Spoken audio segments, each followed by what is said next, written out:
네, 흥미로운 스토리로 토요일 오전을 더욱 풍성하게 만들어줄 기자 사랑방 황보선의 스토리 막강 스토리텔러 신농진 기자 나오셨고요.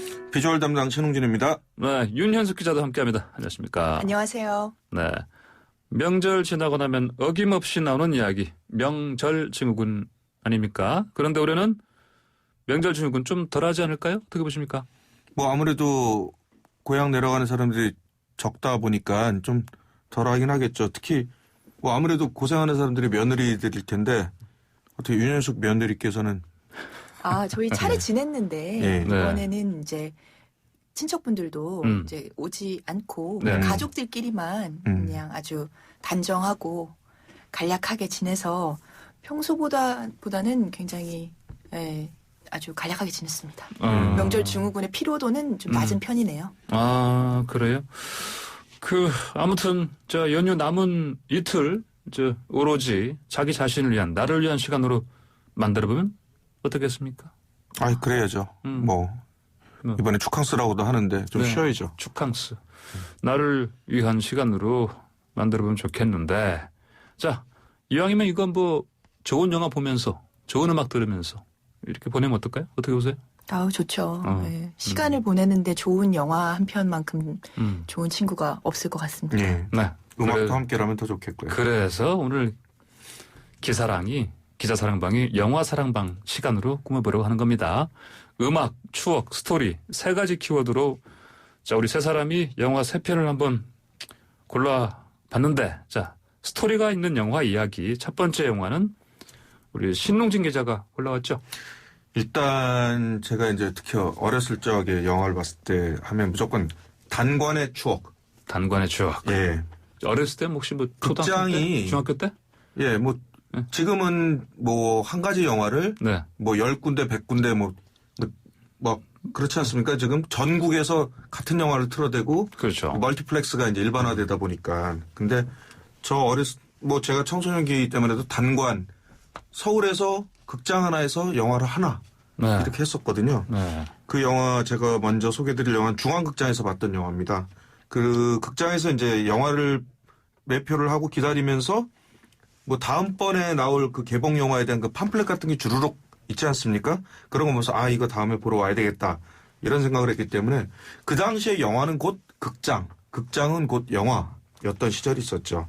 그 때로는 이제 누구와 봤는지가 또 기억되고 굉장히 중요한 일인데 제가 처음 고른 영화는 여자친구랑 본 것은 아닌 게 좀 아쉽습니다. 이게 남자친구라고 하면 좀 웃기긴 한데 그냥 고등학교 동창인 친구랑 보러 갔던 게 좀 아쉬운데 네. 이걸 좀 여자친구와 봤더라면 얼마나 좋았을까라는 생각이 좀 드는데요. 어떤 영화인지 영화 속 한 장면으로 먼저 확인해 보겠습니다. 이게 벌써 몇 년 전이에요. 지금 이 영화에 흐르는 뭐 대사라든지 뭐 음악도 그렇고 이게 무슨 영화입니까? 이게 더티 댄싱이라는 영화인데요. 이게 좀 전에 들었던 그 곡은 예. Love is Strange라는 곡인데 그 원래 가수는 미키 앤 실비아라고 두 사람입니다. 그런데 네. 이 노래가 이제 싱크로율이 너무 좋아서 이 주인공인 패트릭 스웨이저랑 이제 제니퍼 그레이가 네. 자기들이 부르는 것 같은 그런 느낌을 주거든요. 네. 이 춤을 추면서 장난하는 그 장면이 너무 이렇게 지금도 생생한데 그 당시에 저는 사실 기대를 별로 안 하고 이제 중앙극장에 갔어요. 중앙극장. 예. 근데 제목상으로 봐도 좀 이렇게 액션 영화 같은 걸 좋아할 때라. 네. 근데 첫 장면부터 가슴이 쿵쾅거리는 거예요. 이게 Be My Baby라는 노래로 시작을 하는데 거기서 그리고 점점 이제 여주인공이 이게 몸치였는데 만보춤 같은 걸 배우면서 네. 점점 춤에 눈을 떠가고 이게 영이 귀엽고 박력이 있고 때로는 감동도 있고 정의가 실현되기도 하고 소위 말해서 영화의 기승전결을 다 갖추고 있거든요. 거기다 음악까지. 이 OST 대박의 효시라고 볼 수 있는 작품입니다. 이게. 예전에는 이제 비지스의 음악을 주제로 만들었던 Staying Alive라는 게 굉장히 큰 대박 OST였는데 예. 그거랑은 거의 비교가 되지 않을 정도로 그 OST 장르를 하나의 독립적인 장르로 한국 사람들에게 인식시켜줬던 그런 앨범이죠. 거의 마지막 그 엔딩씬에서 나오는 네. 타임 오브 마이 라이프 같은 경우는 네. 지금까지도 사랑을 받고 있는 네. 진짜 좋은 노래죠. 이게 1987년에 나온 영화였죠? 예. 지금 뭐 33년 벌써 됐는데 네. 지금 다시 저는 간간히 이 영화를 다시 보는데 네. 정말 재밌습니다. 다시 봐도. 간만에 음악은 어때요? 들어보니까. 역시 뭐 그때 그 감동 이런 것들이 네. 그냥 이미지하고 같이 떠오르니까 이게 좀 퇴화되지 않는다? 뭐 그런 느낌이 좀 들더라고요. 그렇죠. 그 영화 볼 때 아까 뭐 저기 여자친구가 아니고 남자랑 같이 봤다면서요. 그 남자 그 친구가 생각이 나서 네. 별로 안 좋아요? 아니요 뭐 좀 아쉽죠 뭐 여러 가지. 네네네. 우리 윤 기자 같은 경우는 뭐 이 더티 댄싱 언제 봤어요? 고등학생 때 봤던 것 같은데 비디오 테이프로. 아, 근데 비디오 테이프로? 아까 가슴이 쿵쾅쿵쾅했던데 저도 정말 보면서 두근두근했던 기억이 나고 마지막 이제 엔딩씬에서 다 같이 춤을 추는 장면이 나오는데 아 정말 신나고 볼 때마다 이 정말 잘 찍은 영화다 싶은 생각이 드는 장면이에요. 영화에서 이렇게 춤추는 장면이 인상적인 영화들이 있는데 아주 대표적인 게 이제 이 영화인 것 같고 제니퍼 빌즈가 나왔던 제니퍼 그레이. 그래. 아니 제니퍼 빌즈가 플래시댄스에서 이렇게 오디션 보면서 막 춤추는 장면 있잖아요. 그 장면하고 거의 막상막하로 신나고 막 보면은 춤을 막 배우고 싶은 그런 욕구를 불러일으키는 그런 영화가 아닌가. 이거 보고 춤바람 난 거 아니에요 혹시? 이 기자? 춤바람 나고 싶은데 몸치라서. 옛날에는 그런 얘기 많이 했지 않습니까? 네네. 춤바람 나가지고 뭐 어쩌고저쩌고 가정이 파괴되고 막 예전에는 그런 얘기도. 춤바람이라고 그랬죠. 네. 춤바람 옛날 말이네요. 네, 그렇습니다. 근데 이제 이게 지금 보면 더티 댄싱이 아까 신 기자가 잠깐 언급한 것처럼 여러 가지 사회적인 어떤 이슈들도 좀 많이 나왔다. 좀, 언급됐다. 이렇게 볼 수 있겠죠. 이게 낙태 문제를 좀 다뤘어가지고 당시에는 막 개봉 직전에 광고주들이 낙태라는 파격적인 소재를 다룬 거 반대도 하기도 했거든요. 이게 영화의 배경이 1960년대예요. 그래서 낙태가 미국에서 낙태죄가 폐지되기 전의 일이라서 불법 낙태를 하게 된 시술을 하게 된 그 댄서가 있는데 그 사람의 대신해서 이 제니퍼 그레이가 춤을 대신 쳐주게 되고 수술비도 주고 뭐 이러는 과정에서 춤을 배우게 되거든요. 그런 과정을 다뤘기 때문에 또 당시의 사회상하고도 좀 연결이 되었던. 자, 이 더티 댄싱 이야기하면 사실은 그 여배우보다는 또 패트릭 스웨즈가 굉장히 강력한 인상을 지금도 사실은 뭐 기억을 하고 있을 텐데. 근데 이분 너무나 빨리 세상을 떠났죠. 그렇죠. 이 패트릭 스웨이즈가 1952년생입니다. 1979년에 스케이트 타운 USA라는 영화에 조연으로 이제 출연을 시작했거든요.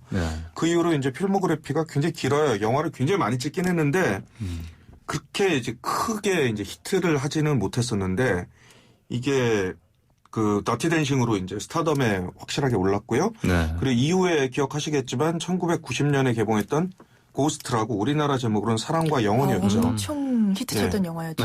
이게 그 당시에 또 이제 라이터스 브라더스의 이제 언체인드 멜로디 주제곡이 나오면 길보드 차트를 휩쓸었기 때문에 뭐 거의 10초마다 한 번씩 들을 수 있는 길거리를 지나다 보면 그 정도로 또 노래가 어마어마했죠. 그리고 뭐 이렇게 같이 뒤에서 끌어안고 백허그 하면서 도자기를 빚는 그런 장면 같은 경우는 뭐 패러디도 너무 많이 됐고 이 패트릭 스웨이즈는 이 어머니가 이제 발레리나였는데 이 피를 물려받아서 그랬는지 이제 춤을 이제 엄청 잘 췄고요. 하지만 결국 암 투병을 하다가 2009년에 57에 이 세상을 떠났습니다. 2009년에. 이 패트릭 스웨이즈 하면 또 이제 키아누 리브스와 같이 찍었던 폭풍 속으로가 이제 어마어마한 또 이제 또 서핑 인상을 남겼죠. 이 제임스 카메론 감독의 전 부인이죠. 캐서린 비글로우가 감독을 했던 작품이에요. 그 이후로도 만약에 이 패트릭 스웨이즈가 살아 있었더라면 꽤나 중후한 연기로 좋은 작품을 많이 만들었을 것 같은데 제가 보기엔 뭐 알파치노나 로버트 니로처럼 뭐 괜찮은 작품들을 지금까지 남기지 않았을까 그런 점이 참 많이 아쉽습니다. 그러니까 저도 굉장히 그 아까 말씀하신 폭풍 속으로 거기서 그 정말 그 안에서 마지막 엔딩이 보면 폭풍이 쫙 파도가 밀려오는데 파도를 이제 타는 그걸 타면서 끝을 내리지 않습니까? 폭풍 속으로 저도 참 생각이 납니다. 근데 영화가 해피엔딩처럼 끝이 나긴 하는데 자니와 베이비는 결혼해서 오래오래 행복하게 잘 살았다. 뭐 이렇게 스토리가 이어졌을까요? 글쎄요. 이게 뭐 전형적인 80년대의 이 해피엔딩 스타일이거든요. 근데 뭐 저는 그렇게 뭐 영어에서 소위 말하는 해필리 에버 애프터라는 그런 표현보다는 네. 그냥 이 영화는 곧 음악이다. 음악이 곧 영화다라는 식으로 생각을 하면 될 것 같은 게요. 사실 이 영화는 한 5분에서 10분 단위로 쪼개면 그게 다 뮤직비디오예요. 네. 지금도 그래서 집에서 오프닝만 봐야지 하고 딱 틀어놓으면 그냥 하다 그냥 끝까지 다 가버리는 영화예요. 그 정도로 그냥 음악이 곧 영화고 영화가 곧 음악이다 라고 정의를 하고 싶습니다. 게다가 춤까지 섞여 있고. 예. 영화 더티 댄싱 OST에서 한 곡 뭐 들어보면 어떨까요? 신웅이 기자 뭐 어떤 곡 예. 다 듣고 싶겠지만. 지금까지 계속 네. 뭐 이 앨범 자체가 뭐 워낙 퍼펙트하긴 한데 예. 이 패트릭 스웨이지 얘기를 계속 하고 있지 않습니까? 네. 그의 목소리가 들어간 곡이 하나 있어요.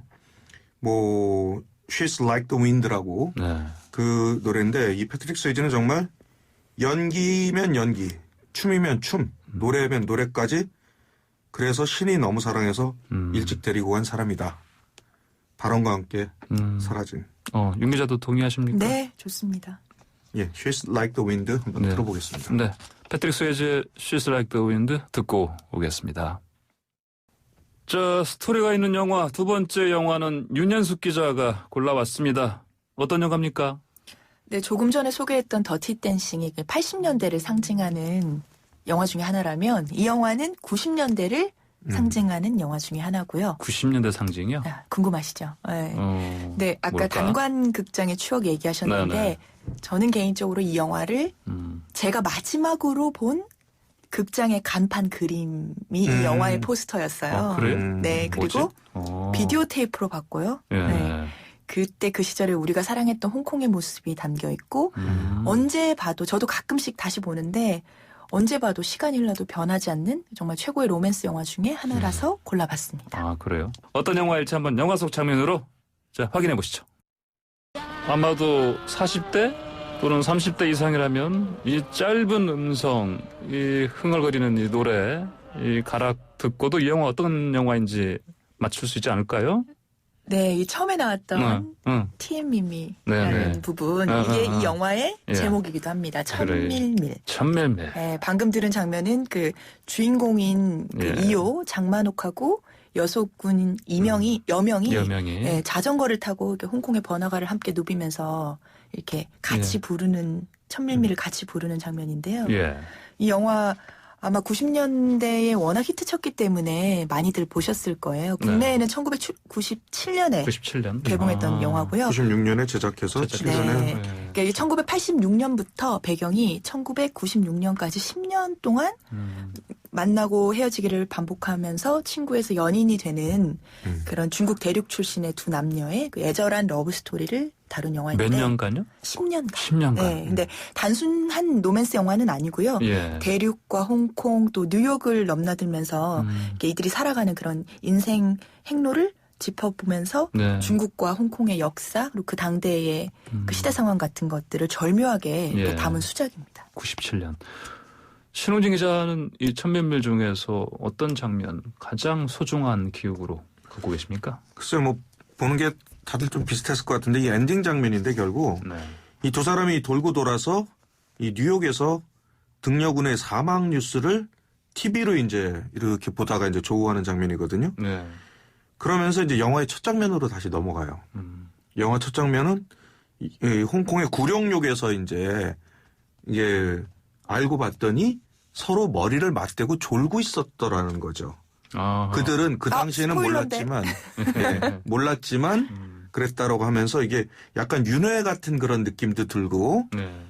그리고 막 마음이 좀 막 아련해지고 막 기분이 너무 이상해지는 거예요. 그 엔딩 장면을 보면서 우리 삶이 이런 것일까? 이런 약간 좀 순간적으로 정말 진짜 영화사적으로 잘 만든 엔딩 장면이었던 것 같아요. 그래요. 그 마지막 장면이 제일 인상적인 장면으로 남아있다. 이 천밀밀이 그 1980년대 중국 본토의 개혁 개방 또 1997년 홍콩의 중국 반환이라는 그 역사적 배경 담고 있지 않습니까? 네, 그렇습니다. 그 10년간의 기간을 네. 이 영화의 시대적인 배경으로 하고 있는데요.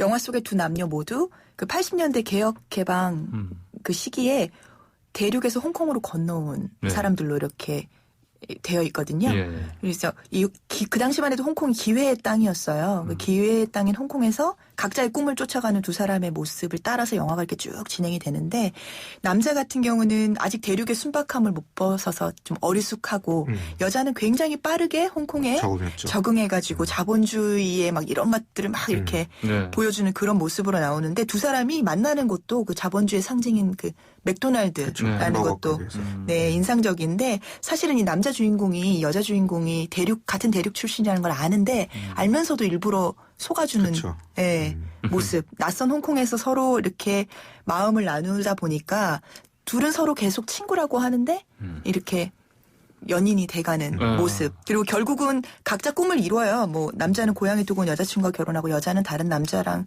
결혼해서 부유한 삶을 살게 되는데 이게 공허함을 감출 수 없는 모습이 나오거든요. 네. 이게 결국은 개혁 개방으로 또 빠른 경제 발전을 일궈는 냈지만 어딘가 불안한 그 중국의 모습을 또 좀 반영을 했고요. 이렇게 그들의 로맨스를 다루긴 했지만 이게 그런 중국의 그 개혁 개방이라던가 그 중국 반환을 앞둔 홍콩 시민들의 불안한 모습. 그 당시에 홍콩 시민들이 90년대 중반에 굉장히 미국이나 캐나다 이런 데로 이민도 많이 가기도 했거든요.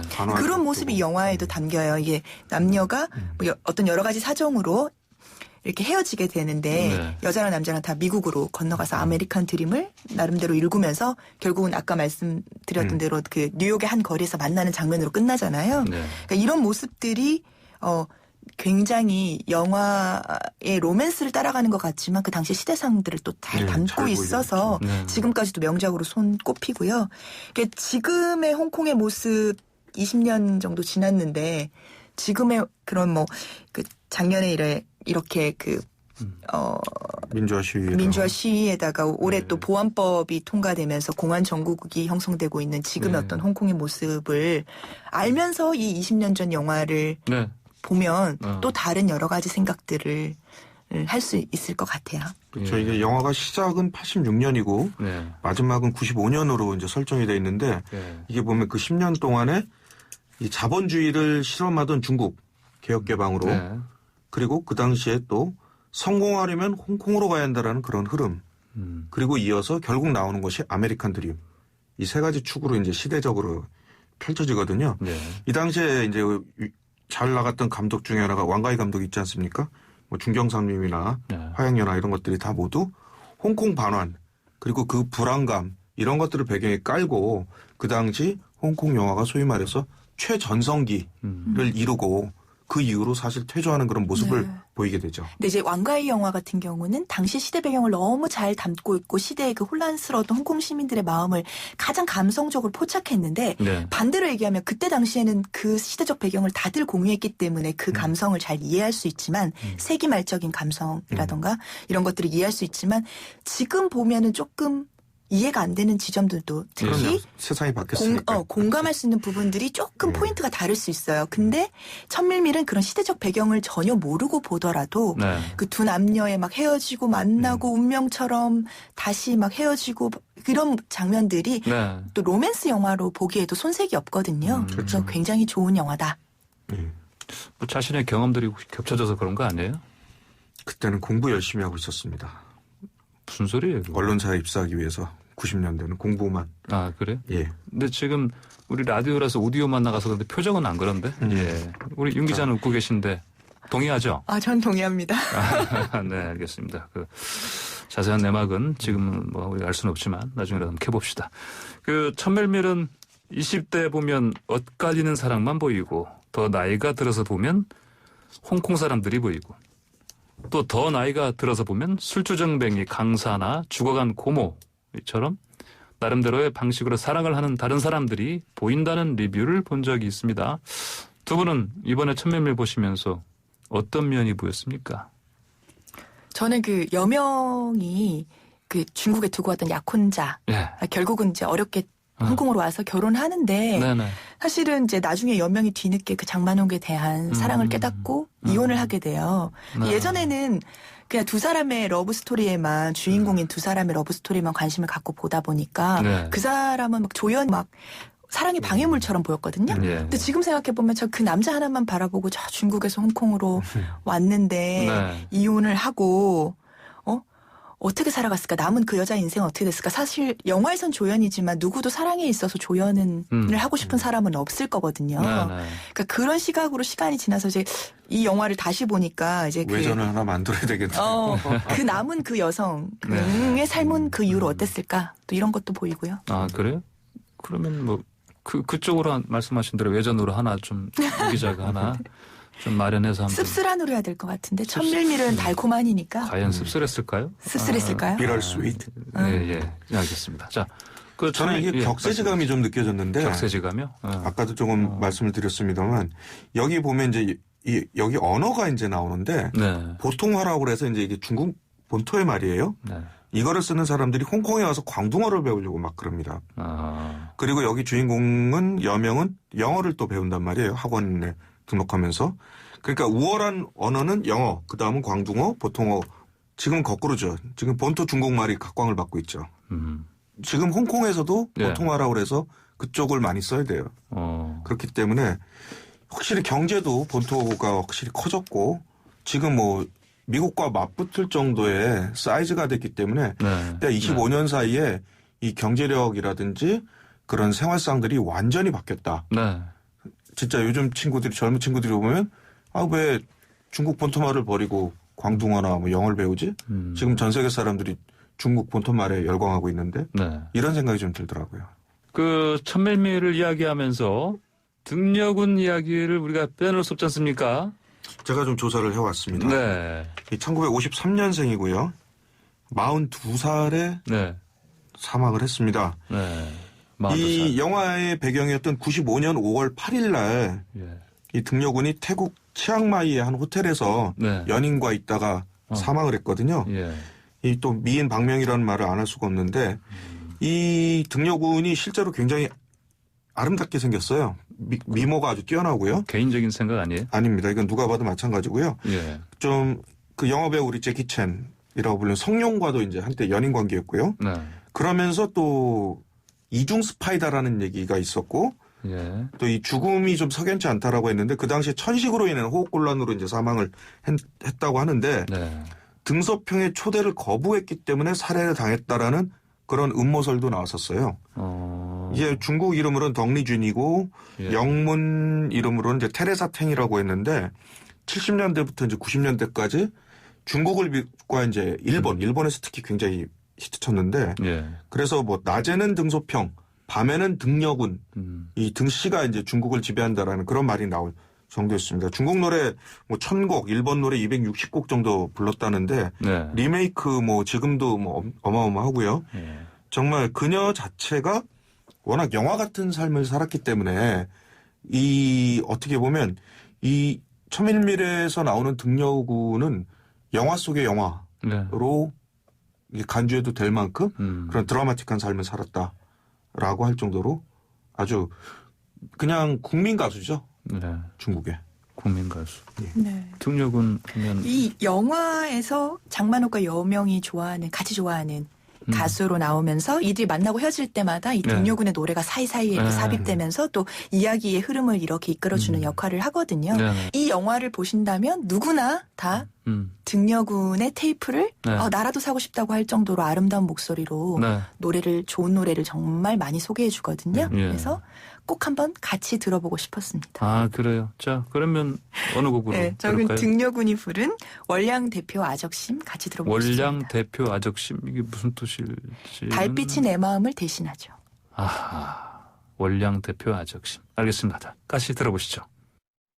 자, 스토리가 있는 영화 그 세 번째 영화는요. 제가 골라봤습니다. 그래도 되죠? 그럼요. 네. 그 제가 고른 영화는 사실 고민했습니다. 그 우리가 음악 영화 하면 보통 많이 꼽는 영화가 그 2000년대 한 중반인가 나왔던 그 원스라는 영화 있죠. 그 아일랜드 그 더블린 저 배경으로 했던 거. 워낙 그 안에서 실제로 주인공 두 명이 원래가 둘 다 이제 뮤지션들이기 때문에 그 거의 뭐 무슨 뭐 싱크 뭐 이렇게 해서 하는 게 아니고 정말 직접 노래 부르고 해서 녹음한 것들이거든요. 그래서 굉장히 뛰어난 음악 영화였는데 그거 할까 하다가 사실은 그래도 이왕이면 그 안에 그 풍경들이 더 아름다운 음악도 같이 녹아드는 그리고 역사도 같이 녹아있는 그런 영화로 골라봤는데 뭘까요? 무슈항이시니까 프랑스의 감성이 좀 담겨 있는 영화 아닐까요? 근데 이 영화는 사실은 이제 진짜 실제로 그 제목에 파리가 들어가 있긴 한데 사실 이거는 뭐 어떻게 보면 프랑스의 감성보다는 미국인들의 어떤 시각으로 바라본 파리가 아니었을까 이런 생각이 드는데 어쨌든 제목 미드나잇인 파리입니다. 두 분 이게 영화 뭐 봤어요? 너무너무 네네. 재밌게 봤던 영화인데. 지금은 예. MC 자리에 앉아 계시지만 네. 황특이라고 황보선 특파원으로 불리던 파리 특파원 시절이 생각나서 고르신 것 같은데. 그건 아닙니다. 저 이 영화는 예. 가기 전에 진작에 봤습니다. 시대적으로 벌써 나온 그렇군요. 지가 그렇게 오래됐나요? 이거 오래됐어요. 이게 보면은 이게 우리나라에서는 2012년에 개봉을 네. 했는데 이 자체가 원래 시사회는 그 전년도에 나왔던 걸로 기억하거든요. 그러니까 뭐 오래됐죠. 벌써 9년. 선후 관계가 그렇게 됐군요. 네네. 우디 앨런 영화죠. 우디 앨런 영화죠. 우디 앨런 영화스러운 가장 그런 영화 중 하나로 꼽히는데 자정 밤 12시에 그때부터 미드나잇에 이제 과거의 파리 로 여행을 시간 여행 가는 거예요. 1920년대로. 그래서 거기서 만나는 이제 인물들이 이제 우리가 많이 들어서 알고 있는 뭐 해밍웨이라든지 스코피 제럴드라든지 그다음에 그 아내 젤다라든지 그다음에 또 예술가들이 그냥 마구마구 등장하죠. 피카소도 있었죠. 달리도 나왔죠. 달리도 나왔었고 뭐 이름을 이제 뭐 꼽을 수 없을 정도로 많이 나오는데 이런 것들이 그래서 이제 스토리도 되게 정말 재미있게 재치 있게 만들어내지만은 맨 처음에 시작할 때부터 영화가 또 그 파리의 주요 풍광을 쫙 보여줘요. 저기 한 2, 3분밖에 안 되는데 무슨 꼭 그 관광 홍보 무슨 그 영상처럼 쭉 보여요. 굉장히 원색의 아름다운 화면이었던 걸로 기억해요. 보고 나면은 프랑스 여행을 꼭 가고 싶게 만드는 그런 느낌의 영화죠. 그 톤도 보면은 일부러 이렇게 그 색 톤 있잖아요. 이거로 좀 따뜻하게 이런 식으로 수채화 같은 그런 풍경이 있었죠. 그리고 이제 한 바퀴 쫙 그 파리 시내를 보여준 다음에 딱 바로 가는 데 어디냐? 그 파리 근교 한 자동차로 보면 1시간에서 1시간 반 정도 걸리는 그 모네 정원, 모네 연못 있는 이제 그쪽으로 이제 그쪽에서 이제 연못에서 이제 그 두 결혼할 사람이 막 얘기를 하는데 그때부터 시작이 되는 거예요. 이 앞으로 결혼할 사람과 이 남자는 정말 세상을 바라보는 이 시각이 너무 다르다. 뭔가 거기에서 균열의 조짐이 나타나죠. 예, 그렇게 시작되는 영화인데 저는 이제 또 이 영화가 왜 좋았냐면은 음악들이 또 너무 많이 좋았어요. 그리고 이제 두 분은 어떻게 이 영화에서 특히 뭐 인상에 남은 거 있는지.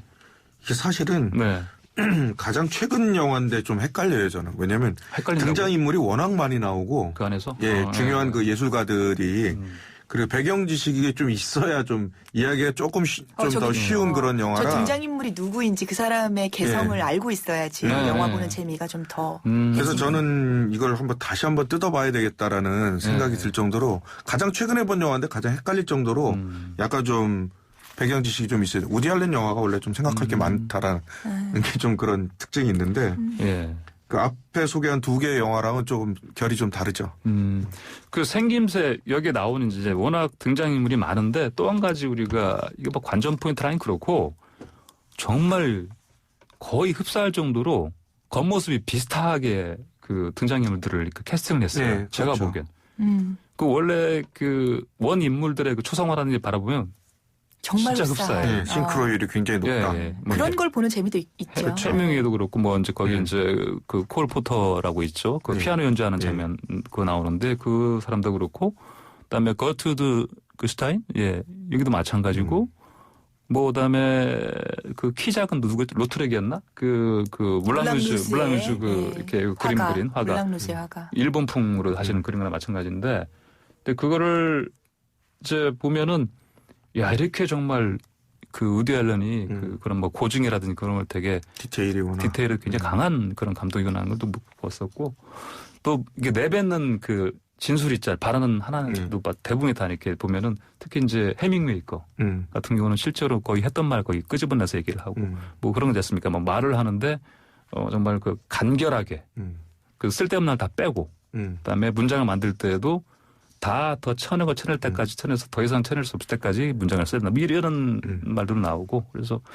기사 쓰는 우리들 입장에서도 뭐 좀 이게 아직 수련 중입니다. 기사는. 네, 그렇군요. 오늘 영화 이야기 뭐 3편 같이 해봤는데 뭐 더티 댄싱, 천밀밀, 그다음에 미드나잇 인 파리까지. 만약 오늘 저녁에 세 영화 중에 한 편 골라서 본다면 어떤 영화 볼 것 같아요? 저는 뭐 헷갈리니까 미드나잇 인 파리 한번 더 보겠습니다. 그래요? 미드나잇 인 파리. 저는 추천드리고 싶으면 우울하다면 더티 댄싱. 아, 그래요? 네, 옛 추억에 빠지고 싶으면 천밀밀. 아. 그리고 여행 가고 싶은 마음을 달래고 싶다면 미드나잇 인 파리. 정리 너무 잘해 주시는데. 아, 그렇군요. 그럼 다 마지막 걸로 그냥 다시 한번 볼게요. 미드나잇 인 파리로. 자, 신웅윤 기자, 윤은숙 기자 두 분 오늘 함께해 주셔서 감사하고요. 연휴 나머지 남은 날 편하게 보냅시다. 감사합니다. 감사합니다. 네, 자, 끝곡은 영화 미드나잇 인 파리 OST에서 골라봤습니다. Let's Do It 이란 이 곡 OST에서 골라서 들어보겠습니다. 홍보선의 스토리는 내일 아침 9시 10분에 다시 찾아오겠습니다. 감사합니다.